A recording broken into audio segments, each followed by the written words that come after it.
आप सभी का मेरे YouTube channel history classes 3.0 with nature में बहुत बहुत स्वागत है। आज हम बात करेंगे शेर शाह सूरी के बारे में। शेर शाह सूरी इतिहास के पन्नों में उस व्यक्ति का नाम है जो अपनी योग्यता और प्रतिभा के बल पर दिल्ली के सिंहासन तक पहुंचा था।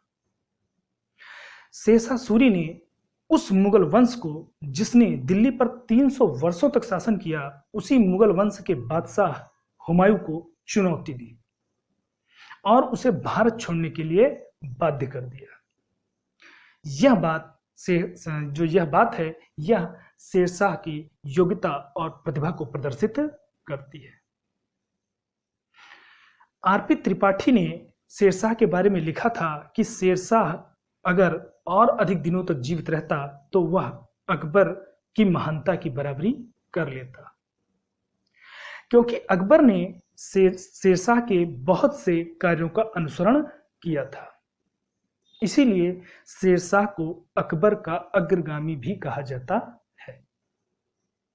तो उसी शेरशाह सूरी के बारे में आज हम चर्चा करेंगे।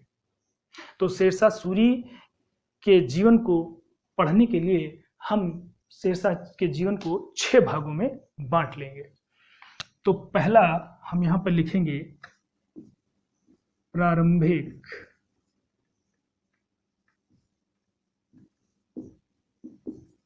जीवन। दूसरा हम लिखेंगे सहस्राम के जागीर, सहस्राम के जागीरदार के रूप में।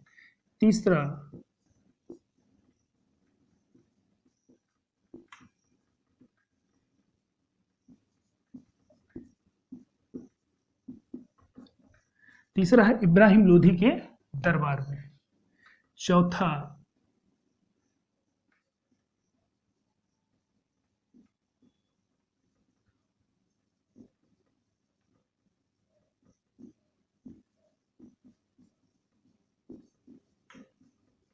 चौथा है बहार खां लोहानी की सेवा में। पांचवा है शेर खां और हुमायूं का संघर्ष। और पांचवा है दिल्ली के सुल्तान के रूप में। छठा होगा वो होगा दिल्ली के सुल्तान के रूप में। तो इस तरीके से इसको हम 6 भागों में बांट लेंगे। अब यहां पर हम सबसे पहले लेकर चलेंगे प्रारंभिक जीवन को। तो प्रारंभिक जीवन की अगर बात करें तो शेरशाह के बचपन का नाम जो था वह फरीद था। शेरशाह का जन्म 1486 ईस्वी को नरनौल नामक स्थान पर हुआ था।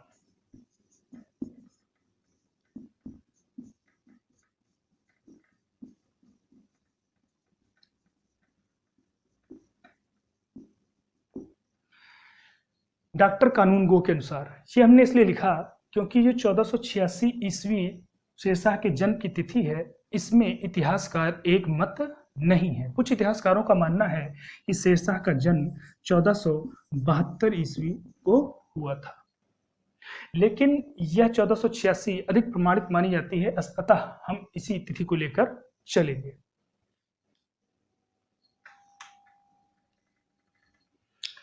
इनके पिता का नाम था, अगर बात करें पिता की, इनके पिता का नाम था हसन खां। दादा का नाम था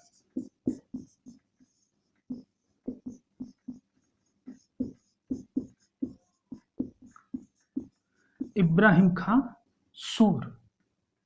तो जो इनके दादा थे इब्राहिम खां सूर, यह अफगानिस्तान के रहने वाले थे और घोड़ों का व्यापार करते थे। इस समय भारत में जो है दिल्ली के सुल्तान थे बहलोल लोदी। इनका शासनकाल है 1451 से 1483 ईस्वी। तो ये जो बहलोल लोदी हैं, ये भी एक अफगान शासक थे। तो इन्होंने क्या किया, इन्होंने बहुत से अफगानों को भारत में निवास करने के लिए आमंत्रित किया। इसी समय इनके जो दादा थे इब्राहिम खां सूर, यह भी जीविका की तलाश में भारत आए। यहीं पर जो पंजाब में एक स्थान है, पंजाब के बजवाड़ा, पंजाब के बजवाड़ा नामक स्थान पर अपना निवास स्थान बनाया। तो यहीं पर एक क्षेत्र था हिसार और फिरोजा, ये हिसार और फिरोजा।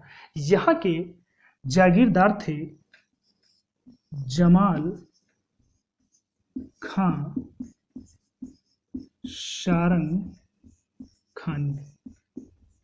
यहाँ के जागीरदार थे जमाल खां सारंग खानी, हिसारे फिरोजा के। तो इनके यहाँ, इनके जो पिता होते हैं हसन खां, इन्हीं जमाल खां के यहाँ नौकरी करने लगते हैं। कुछ समय पश्चात जब दिल्ली के सिंहासन पर सिकंदर लोधी बैठता है, तो वो सिकंदर लोधी इसी जमाल खां सारंगवानी को जौनपुर का सूबेदार बना देते हैं। तो जब जमाल खां सारंगवानी जौनपुर जाता है, तो वह हसन खां के कार्यों से अत्यधिक प्रभावित था, इसलिए हसन खां को भी अपने साथ जौनपुर ले जाता है। और वहीं हसन खां को सहस राम खवासपुर और टांडा की जागीर देता है। तो जो शेर खां है वो भी अपने पिता के साथ जो है जौनपुर चले जाते हैं। जो ये हसन खां होते हैं, इनकी 4 पत्नियां थीं और 8 पुत्र थे। शेर खां पहली पत्नी से उत्पन्न संतान था और हसन खां अपनी चौथी पत्नी और उनके पुत्रों से अधिक लगाव रखते थे। इसलिए शेर खां का जो बचपन का जीवन था वह दुखमय बीता। अपने पिता के पक्षपातपूर्ण व्यवहार से असंतुष्ट होकर जो शेर खां होता है वह घर छोड़कर जौनपुर चला जाता है। इस समय जौनपुर जो होता है वो शिक्षा और संस्कृति का महत्वपूर्ण केंद्र था। यहीं पर शेर खां अरबी और फारसी का जो है ज्ञान प्राप्त करता है और अनेक महत्वपूर्ण ग्रंथों का भी अध्ययन करता है। अपनी योग्यता, बुद्धिमत्ता और प्रतिभा के बल पर अपने पिता के आश्रयदाता जमाल खां सारंगवानी का कुछ समय पश्चात जो है शेर खां जो है विश्वास पात्र बन जाता है। कुछ समय पश्चात जब इनके पिता जमाल खां सारंगवानी से मिलने के लिए जौनपुर जाते हैं, तो उन्हें अपने पुत्र की योग्यता का पता चलता है। जमाल खां सारंगवानी पिता और पुत्र के मध्य समझौता करा देते हैं। यहीं से शेर खां अपने पिता के साथ वापस जो है सहसरामपुर चला आता है। तो यहां से अब हम बात करेंगे सहसराम के जागीरदार के रूप में। तो आइए अब इसको हम देखते हैं।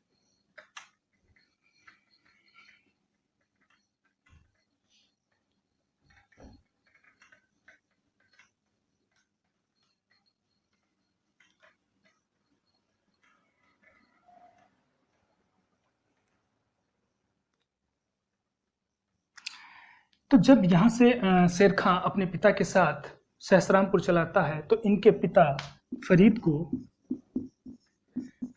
को सहस राम और खवासपुर की जागीर सौंप देते हैं। तो यहीं से 1497 ईस्वी से 1518 ईस्वी तक शेरशाह अपने पिता की जागीर की देखभाल करता है और जो इसकी अपनी जागीर होती है इसके शासन प्रबंध को भी व्यवस्थित करता है। इसके परिणाम स्वरूप शेरशाह को प्रशासनिक शिक्षा का अच्छा अनुभव हो जाता है। जो शेर खां था वह जो कृषक थे, जमींदार थे और जो मुकद्दम थे, इनसे प्रत्यक्ष रूप से मिलता था और उनकी समस्याओं से कहीं ना कहीं परिचित होता था और उनकी समस्याओं का निराकरण करने की कोशिश भी करता था। लेकिन जमींदार के रूप में अगर हम शेरशाह के महत्वपूर्ण कार्यों को देखें तो उसके महत्वपूर्ण कार्य थे किसानों के हितों की रक्षा। इसके लिए उसने क्या किया था? इसके लिए उसने भूमि की जो है पैमाइश कराई और उसने किसानों के लिए पट्टा और कबूलियत लिखवाने की भी व्यवस्था की थी। इस तरह से देखें तो जो शेरशाह है वह एक जागीरदार के रूप में एक सफल और योग्य व्यक्ति साबित हुआ। उसके इस कार्यों से उसकी जो सौतेली माँ होती हैं वो ईर्ष्या करने लगती हैं और वह अपने पति यानी कौन, हसन खां को इस बात के लिए बाध्य कर देती हैं कि वह शेरशाह से उसकी जागीर वापस ले ले, और ऐसा होता भी है। शेरशाह को वापस अपना घर छोड़ना पड़ता है और यहीं से वह चला जाता है इब्राहिम लोधी के दरबार में। लेकिन अगर हम ये इसकी बात करें कि 1497 से जो 1518 ईस्वी तक जो शेरशाह ने 21 वर्ष यहाँ बिताए, ये 21 वर्ष शेरशाह के लिए बहुत ही महत्वपूर्ण रहे, क्योंकि इस बीच जो उसने इन कार्यों को करते हुए जो अनुभव उसने सीखा वह उसने जब दिल्ली का सुल्तान बना तो उसके 5 वर्ष के कार्यों में दिखाई पड़ता है। उसने कुछ अल्प समय देखा जाए तो भाई 5 साल के लिए दिल्ली का सुल्तान बना और इस अल्प समय में ही उसने जो है शासन व्यवस्था को बहुत ही अच्छी तरीके से व्यवस्थित किया था और बहुत से लोक हितकारी कार्य भी किए थे। तो ये वर्ष देखा जाए तो शेरशाह के लिए काफी महत्वपूर्ण रहे। इसको कुछ इस तरीके से समझिए कि अगर एक व्यक्ति को एक जिले में छोड़ दिया जाए और उससे कहा जाए कि आप सभी सरकारी स्कूलों में जाएं, अस्पतालों में जाएं, या कह लीजिए सभी प्राइवेट सेक्टरों में और सरकारी सेक्टरों में जाएं और वहां के लोगों से मिलें, उनकी समस्याओं को जानें और उनकी समस्याओं का निराकरण करने की कोशिश करें, और इस तरीके से यह काम करते करते उस व्यक्ति को लगभग 15 से 20 साल हो जाए और एक दिन वही व्यक्ति उस प्रदेश का मुख्यमंत्री हो जाए, तो जाहिर सी बात है वह व्यक्ति काफी कम समय में उस प्रदेश की कायाकल्प कर देगा, क्योंकि उसको किसी से पूछना नहीं है, वो सारी समस्याओं से खुद अवगत हो चुका है, उसको पता है कहां पर कौन सी समस्याएं हैं। तो यही शेरशाह के साथ भी था। शेरशाह ने इन 21 वर्षों में बहुत कुछ सीखा। जब वह दिल्ली का सुल्तान बना तो वह उसके 5 साल के कार्यों में भी दिखाई पड़ता है। तो यहां से शेरखां चला गया इब्राहिम लोधी के दरबार में। यहां से वह आगरा पहुंचता है और आगरा पहुंचकर दौलत खां लोधी से मिलता है। दौलत खां लोधी से मिलता है और कहीं ना कहीं वो इसलिए मिलता है कि वह अपनी जागीर को प्राप्त कर सके। इसके लिए वह इब्राहिम लोधी से भी सहायता मांगता है और उनसे भी याचना करता है, लेकिन इब्राहिम लोधी जो है उसको जागीर देने से मना कर देते हैं, क्योंकि वो कहीं ना कहीं हसन खां को नाराज नहीं करना चाहते थे।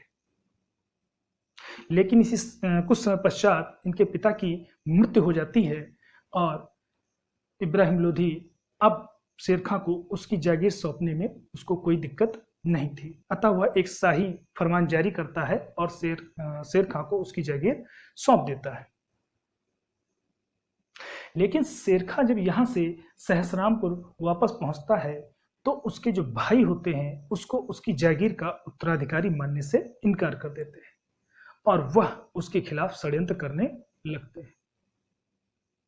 तो जब उसके भाई षड्यंत्र करने लगते हैं तो अपनी भाइयों के विरुद्ध सहायता प्राप्त करने के लिए यहां से शेरखां जाएगा बहार खां लोहानी की सेवा में।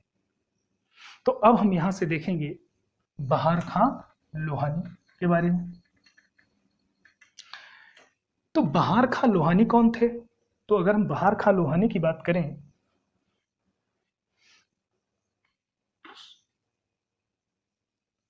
बहार खां लोहानी की बात करें तो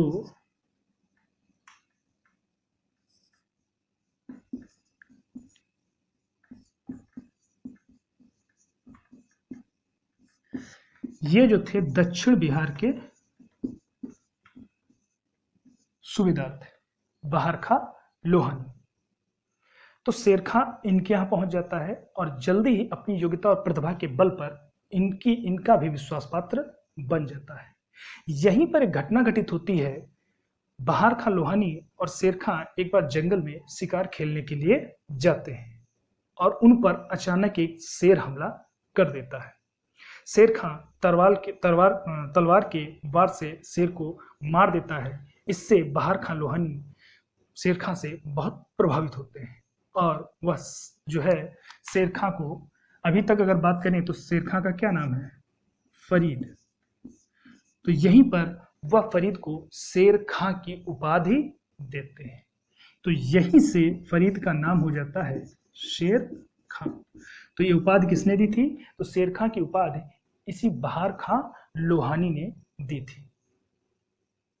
और शेर खां को जो है फरीद को शेर खां की उपाधि देता है और इनका पुत्र होता है बहार खां लोहानी का पुत्र होता है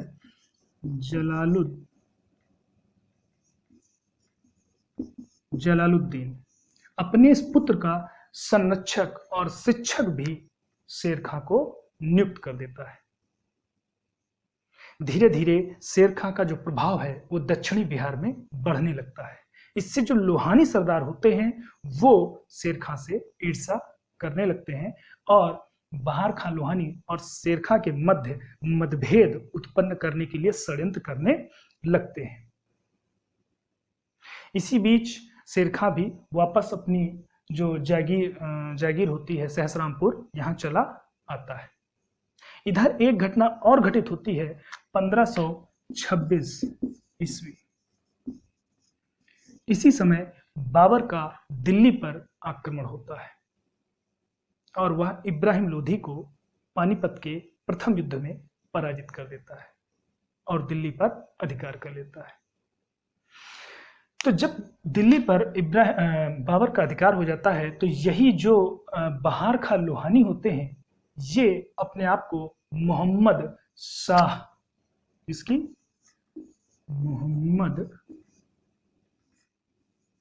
मोहम्मद शाह की उपाधि दे करके दक्षिणी बिहार का स्वतंत्र शासक घोषित कर देते हैं।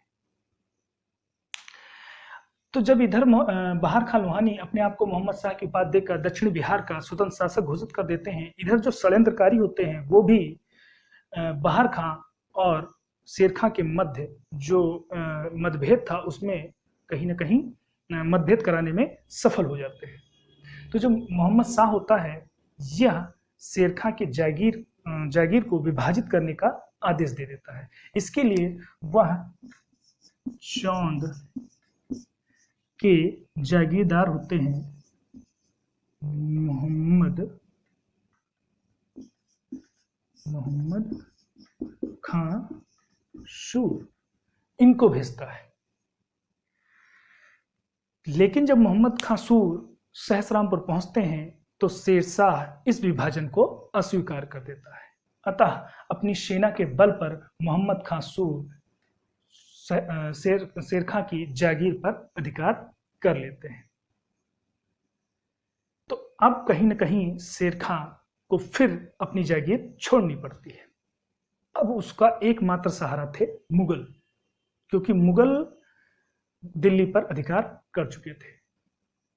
तो यहां से वह जाता है जौनपुर के मुगल सूबेदार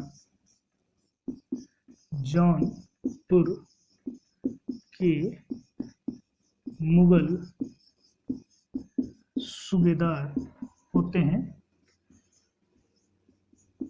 जुनैद बरलास। तो जौनपुर का मुगल सूबेदार होते हैं जुनैद बरलास, इनके पास जाता है और इनसे सहायता मांगता है। इनकी सहायता से वह मोहम्मद खां सूर को पराजित कर देता है और अपनी जागीर को वापस ले लेता है। तो अपनी जागीर मिलने के बाद शेर खां यहीं से जुनैद बरलास के साथ आगरा जाएगा और बाबर से मिलेगा। इसके बाद कुछ वर्षों तक बाबर के यहाँ भी वह नौकरी करेगा, लेकिन इसके बारे में हम चर्चा करेंगे नेक्स्ट क्लास में। लेकिन जो ये सारी चीज़ें मैंने आपको बताई, अगर देखा जाए तो मैं इसको आपको वन लाइनर के रूप में भी बता सकता था, जैसे शेर खां के बचपन का नाम फरीद, पिता का नाम हसन खां इब्राहिम, दादा का नाम इब्राहिम, कहाँ निवास करते थे, तो वन लाइनर टाइप में भी बता सकता हूँ। लेकिन एक्चुअली होता क्या है, अगर किसी चीज़ को कहानी के रूप में बताया जाए और उस कहानी में ही उन तथ्यों को डाल दिया जाए तो वो चीज़ लंबे समय तक याद रहती है। क्योंकि जो वन लाइनर है वह अल्प समय के लिए तो याद रहेगी, लेकिन कुछ समय बाद आप उसे भूल जाएंगे। लेकिन जो कहानियां होती हैं वह काफी लंबे समय तक याद रहती हैं। तो अगर इतिहास को कहानी के रूप में पढ़ाया जाए और उस कहानी में उन तथ्यों को डाला जाए तो उसे लंबे समय तक याद रखा जा सकता है। इसलिए जब मैं आपको इतिहास के बारे में जब मैं आपसे बात करता हूं तो उसको एक कहानी के रूप में बताने की कोशिश करता हूं, जिससे वो आप जो इतिहास की जो चीजें हैं आपको लंबे समय तक याद रह सके। तो अब इसके आगे जो हम बात करेंगे शेर खां और बाबर के बारे में, यह बात करेंगे हम नेक्स्ट क्लास में। तब तक के लिए